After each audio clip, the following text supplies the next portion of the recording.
Alrighty, hey guys, this is Think Outside the Cube. And here in front of me I have our 2005 GMC Envoy. And the reason I'm filming this video is you've probably already seen by the title. But the car is basically sold. The man is coming to pick it up tomorrow. And we did the whole private party deal, Craigslist. And we got about almost $2,000 more just by selling it on Craigslist than just trading it in at the dealer when we purchased our new car. But more about the new car later. But this is our 2005 GMC Envoy SLT. We are actually the first title owner of the car, even though we did purchase the car as a demo vehicle. The dealership used it just as like to show people, go on test drives with and stuff like that. So we are technically the first owner, but we bought it in March of 2006. So we got quite a few $1,000s off of the car just because it had a few thousand miles on it from those dealer test drives. But this is in like a basic white color. It does have the gray leather interior. I'm not going to do like full tour stuff on this. I'm just going to basically show you how our ownership has been over the past, I don't know, 76,000 miles, and that's just math. If we got it with 10,000 miles roughly. But as you can see, for it to be a 10-year-old car, the headlights are not oxidized at that much at all.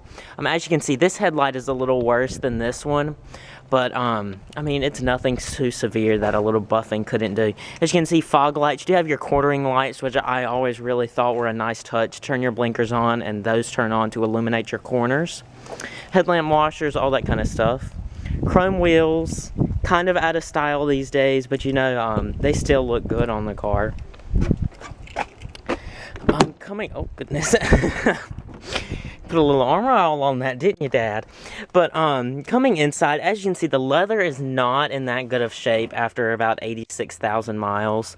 It's dirty, cracking. All GM vehicles of this era had this bad leather that cracked really easy.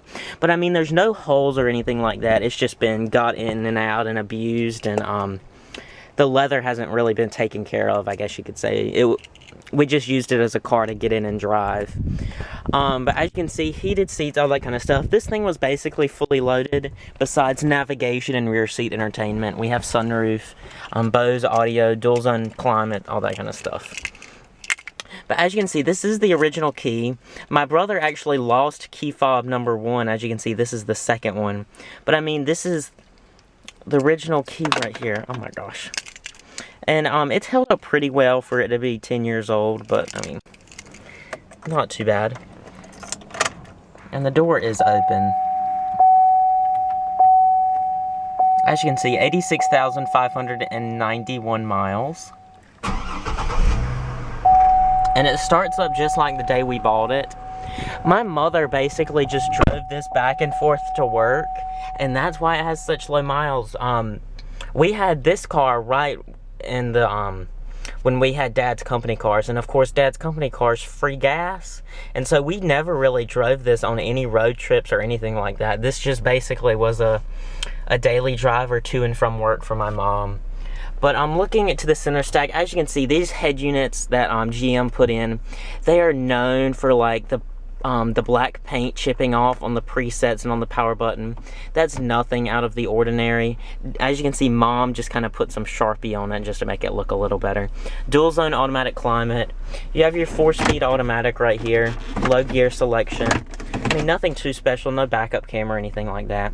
As you can see, we have horrible cup holders in this car. Never had a car with worse cup holders. You have this little tiny one right here, and then you have this big one right here. So this one can only fit like a can, and this one is like your McDonald's large sweet tea cup holder.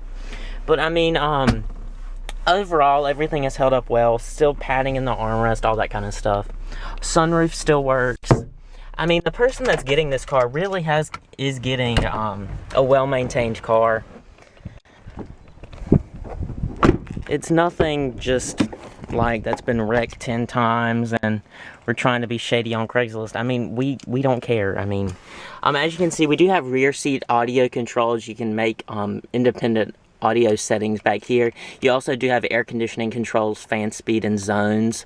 Really like that. Power outlet cup holders that are broken, as you can see. And then when you try to close them, it's just basically have to, yeah, you can tell they're broken.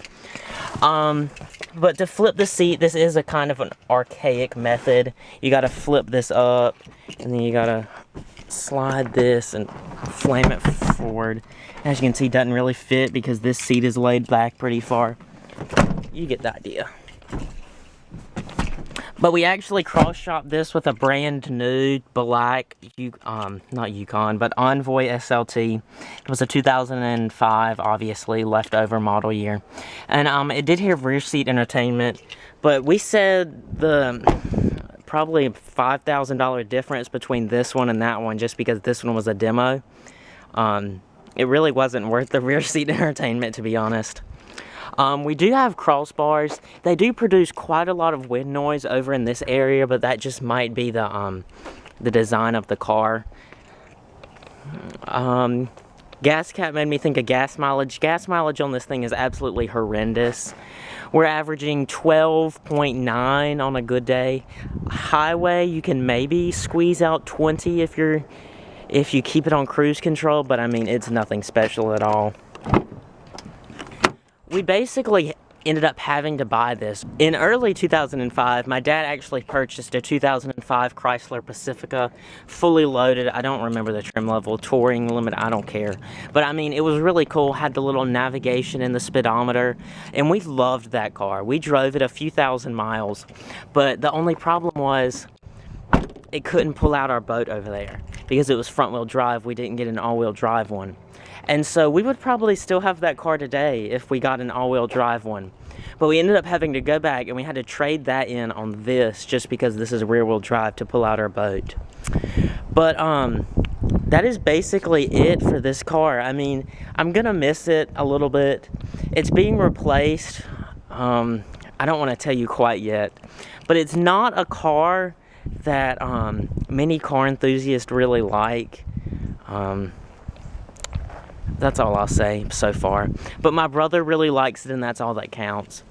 But thank you guys for watching this video on our final farewell of our 2005 GMC Envoy SLT. It's been a good car so far, no mechanical issues whatsoever. The only issues we've really had with it was the little fuel indicator in the gas tank. We had to get that replaced, but I mean that was what, $100 at the GMC dealer? I mean, that's nothing. But yeah, that's basically it. Thank you guys for watching. And I'll try to get a video of our new car pretty soon. So I will see you in my next video.